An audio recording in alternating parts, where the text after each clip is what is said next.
CSI Madhya Kerala മഹായിടവക Adoor വൈദിക ജില്ലയുടെ നേതൃത്വത്തിൽ നടക്കുന്ന 13ാമത് അടൂർ മിഷൻ കൺവെൻഷന് തുടക്കമായി. താഴത്തുമൺ കൺവെൻഷൻ നഗറിൽ പന്തലിന്റെ കാൽനാട്ട് ശുശ്രൂഷയ്ക്ക് അടൂർ വൈദിക ജില്ലാ chairman reverend father Shaji Jacob Thomas നേതൃത്വം നൽകി.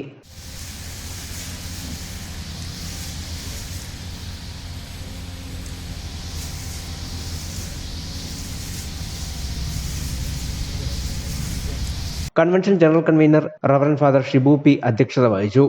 അടൂർ ജില്ലാ സെക്രട്ടറി പ്രൊഫസർ റോബർട്ട് രാജു, വിവിധ കമ്മിറ്റികളുടെ കൺവീനർമാരായ reverend Tibin Joseph Mathew, reverend Bibin Jacob, PC Johnson, Saji Mathew, David Mathew, Sibi Mathew, Joy Daniel എന്നിവർ പ്രസംഗിച്ചു. ജനുവരി 17 മുതൽ 21 വരെയാണ് ഈ വർഷത്തെ കൺവെൻഷൻ നടത്തപ്പെടുന്നത്. News bureau, Pathanamthitta.